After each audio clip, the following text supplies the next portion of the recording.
What I like about the wax is that it's fluid, hot and fluid, and it penetrates right through the material to create a resist against the promiscuous ebb and flow of the colour.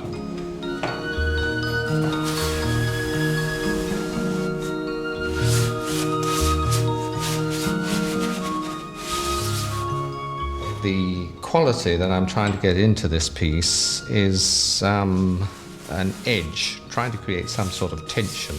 The resist, the built-in chemistry of the process, enables me to work with a certain amount of discipline and also to allow the thing to go in its own particular way. Echoes very much my own chemistry within me, because my life seems to be either extremely energetic or extremely meditative. It's the juxtaposition between the intellectual and the passion, and I do have a passion for this process. My interest in batik started in 1962. I was looking at that time for various materials, methods and techniques to work in. And this is not an indigenous process at all, it comes from the East. So I was looking for something a little offbeat, something a little unfamiliar. And I started exploring it. There was very little information on this process at all. I started exploring it as a painter would. So I was interested not so much in the technique at that stage, but in the materials themselves and how they reacted together, particularly the wax reacting as a resist to the dye.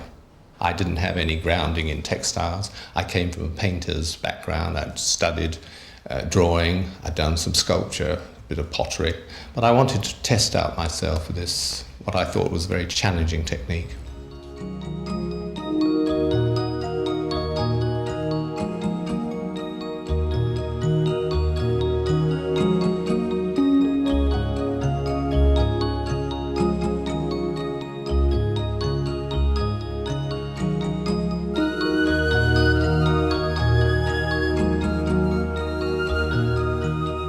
The origins of batik go back, probably, there's no scientific proof as such, 2,000 years to China, and it was taken down the Silk Route through India and across to Indonesia, where of course most people associate batik with. It's reached probably its highest accomplishment there.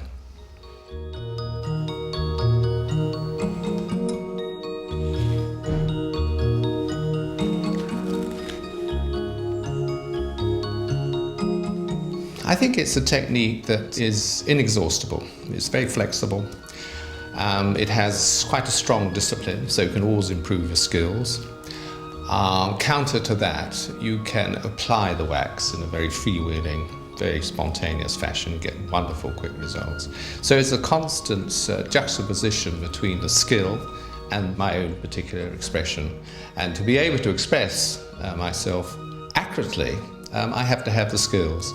So over the years I've developed that, and I've developed a whole range of different techniques that I could use.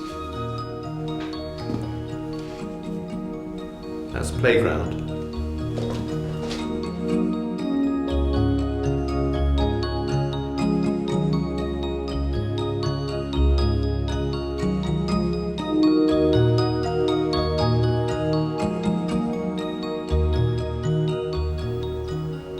The piece is called Recoil, and it's a juxtaposition between, if you like, the discipline that we have to instill in ourselves and the background, which is fairly chaotic, fairly random. So the colour and the quality of the piece tries to suggest that in its very simplistic form. But the end view on all my work, I think, relates very much to the theme, the central theme of my work, which is to do with structures imposed upon us in everyday life, if you like, by religion, by advertising, all kinds of aspects are forced upon us. We've got to release ourselves from that and try to find our own particular way. So there's the engineered structures you'll find in here, and the random areas, which relates more or less to our sort of free speaking, free spirits. occasionally I get bored because I find myself in a cul-de-sac. I find that I've exhausted a certain theme or a particular way of working, and I have to step outside of that. This is on cue. An enthusiastic beginner would be able to find a class, I'm sure, although there are less available now, certainly in the adult education area.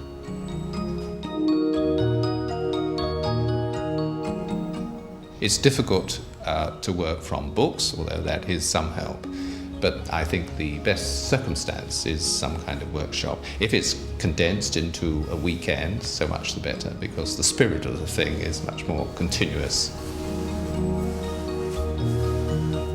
If I don't like a piece, I reject it, put it aside. I might meditate on it for a while, come back to it at a later date. I can always rescue it sometimes. Otherwise, I throw it away and move on, and nothing in my mind is lost.